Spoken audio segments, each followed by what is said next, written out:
Oh, wow. Yeah. I've never seen Yosemite Falls with this much water before. It's beautiful.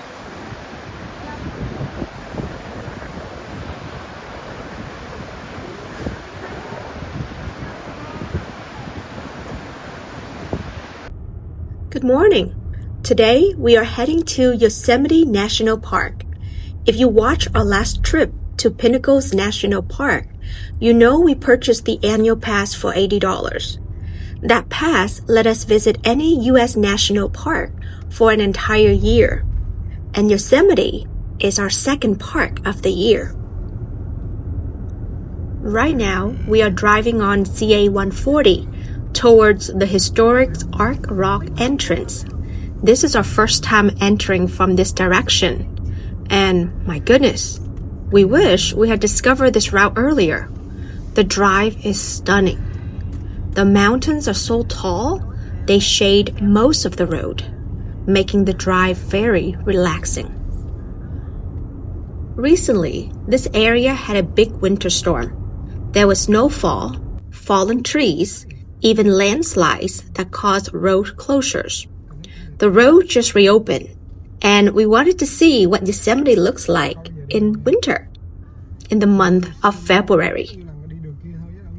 When people think of massive granite cliffs, huge waterfalls, and giant sequoia trees, this is what they picture. But what's crazy is Yosemite isn't just beautiful. It's actually helped create the entire national park idea. And the story behind that is wild. Back in 1851, during the California Gold Rush, a militia group called the Mariposa Battalion entered Yosemite Valley. They weren't exploring for fun. They were pursuing native people who had lived here for generations. But when they saw this valley for the first time, the cliffs, the waterfalls, they were completely stunned. Word spread fast. Sketches and newspaper stories made Yosemite famous almost overnight. Then, in the 1860s, a photographer named Carlton Watkins bought massive cameras out here, huge glass plates, and took photos that eventually made it all the way to Washington, D.C. At the same time, painter Albert Bierstadt was creating dramatic paintings of Yosemite's that made it look almost heavenly. Those images convinced lawmakers that this place was too incredible to destroy. And then something unbelievable happened. In the middle of the Civil War, President Abraham Lincoln signed Yosemite Grant in 1864, protecting Yosemite valleys and the giant sequoias. That was the first time in U.S. history land was set aside just to preserve it for the public. It wasn't officially a national park yet, but that moment started everything. Then came John Muir. He explored these mountains, studied the glaciers, and wrote passionately about protecting wilderness. He believed places like this were sacred. His writing pushed the government to go further. So, in 1890, Yosemite officially became a national park. Before park rangers even existed, the United States armies actually protected this place, building roads, stopping poachers, and patrolling the land. Then in 1916, the National Park Service was created, and Yosemite became one of its crown jewels. Today, this park protects nearly 750,000 acres of wilderness. Massive cliffs like El Capitan, waterfalls like Yosemite Falls, and giant sequoias that are over 2,000 years old. We are at the park entrance. For those wondering about the entrance fees, private vehicles is $35 for 7 days. Motorcycle is $30. This is the Arc Rock entrance. The original Arc Rock was actually a natural stone arc that cars used to drive under in the early 1900s. It was destroyed by a rock fall in 2008, but the entrance still keeps its historic name.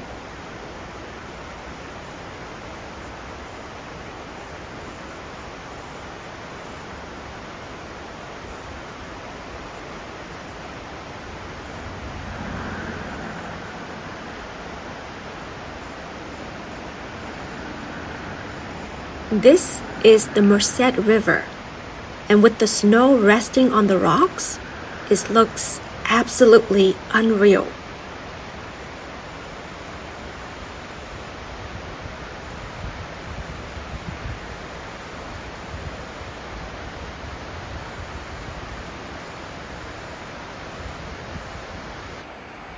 Our first stop is Elephant Rock. What do you think? Does it look like an elephant?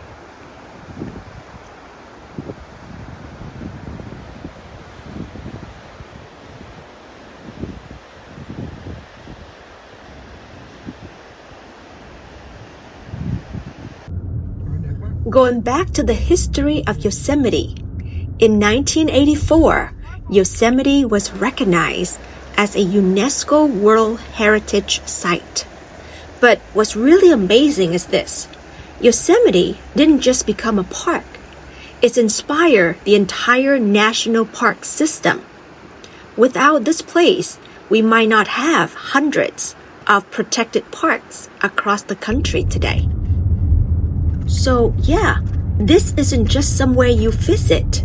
It's the place that helped teach the world that some landscapes are too powerful and too beautiful not to protect.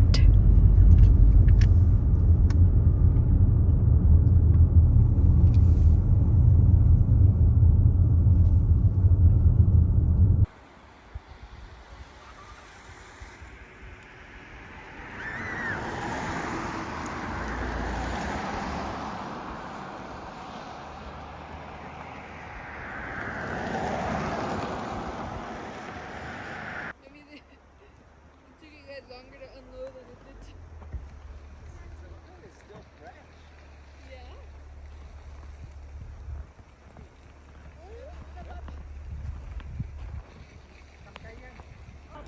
We just parked our car, and now we're walking to Bridalveil Fall. You can actually see the waterfall right from the parking lot, so it's really cool. The hike isn't bad at all, even with snow on the ground, but because there's no wind, it actually feels very comfortable.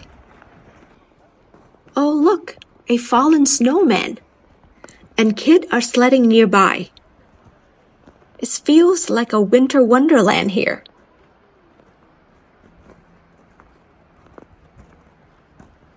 What makes Bridalveil Fall famous is the wind. Air currents swirl around the cliffs and sometimes blow the falling water sideways, giving it a delicate veil appearances. On windy days, it almost looks like the water is floating.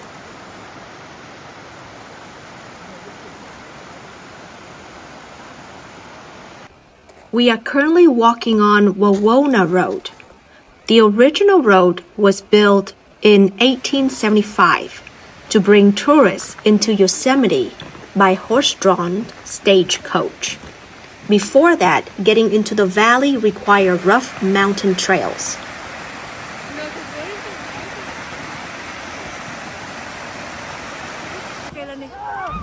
Here is Bridalveil Fall.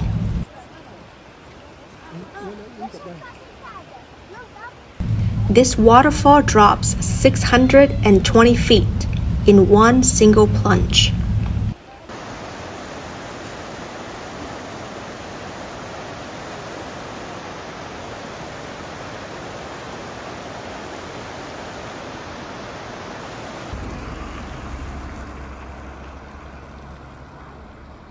This is El Capitan, one of the most famous cliffs on Earth. It rises about 3,000 feet straight up from the valley floor. That's almost 3 Empire State Buildings stacked on top of each other. And what's crazy is it's not just a cliff. It's one of the largest exposed granite monoliths in the world. We are now driving along Southside Road, heading to Swinging Bridge picnic area for lunch.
Parking here is limited, and today is a challenge.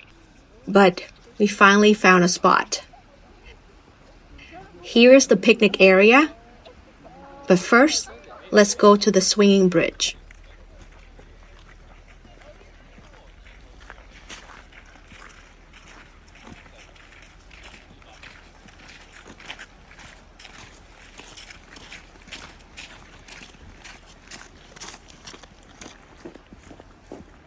The original bridge, built in the early 1900s, actually swayed and bounced when people walked across it. Visitors loved the little thrill. Today's version is sturdier, barely moves, but the name stuck.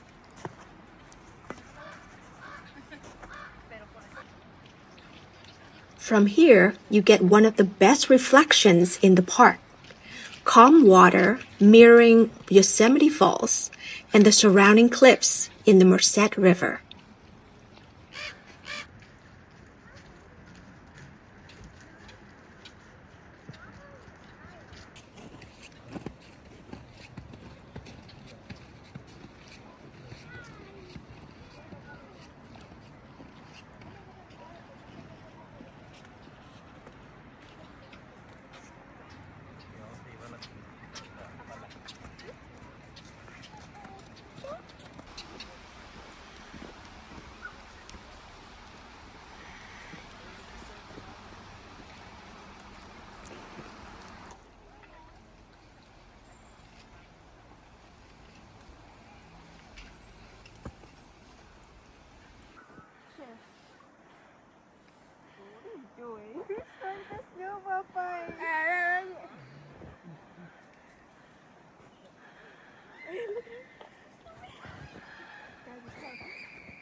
Now it's time to see Yosemite Falls.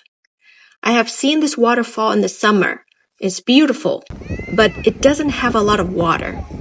Today, after the storm, it's completely different. Yosemite Falls is one of the most iconic landmarks in Yosemite Valley and North America's tallest waterfall, with a total drop of 2,425 feet.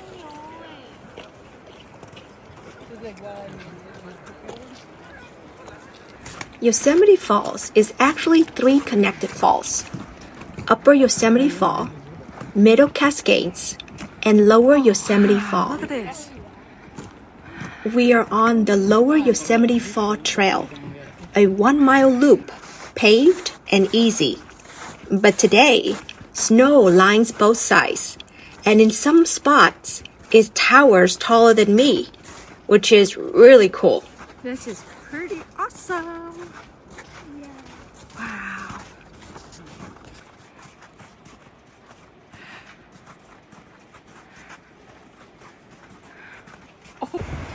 And here is Yosemite Falls. Wow.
As we drive along the north side road, we saw another waterfall, so we have to stop.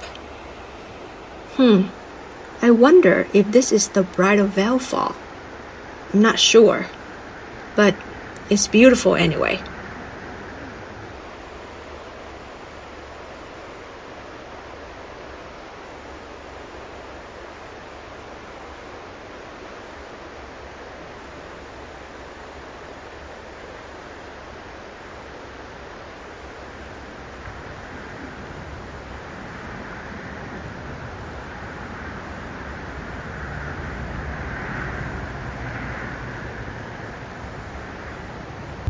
Our last stop is the tunnel view.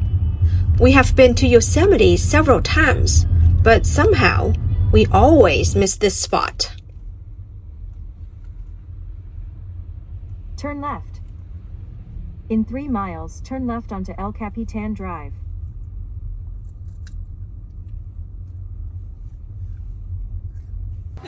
This is the classic, world-famous panorama.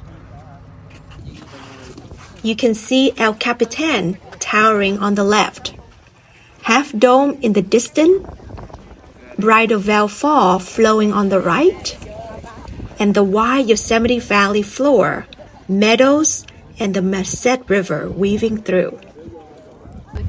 Parking is available at the overlook, just a short walk from the road, but it gets full very quickly as tour bus park here as well. So come early if you can. Yosemite in the summer is beautiful, but Yosemite in the winter feels completely different. From the Merced River covered in snow, to Bridalveil Fall drifting in the cold air, to Yosemite Falls absolutely thundering down the cliffs. Every stop felt like a postcard.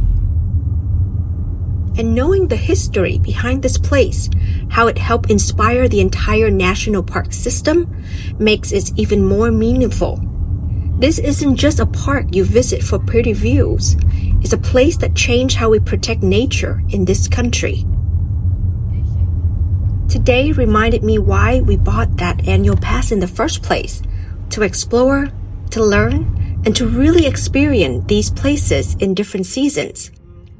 Thank you so much for coming along with us on this winter adventure. If you enjoyed this video, don't forget to like and subscribe. See you next time. Bye!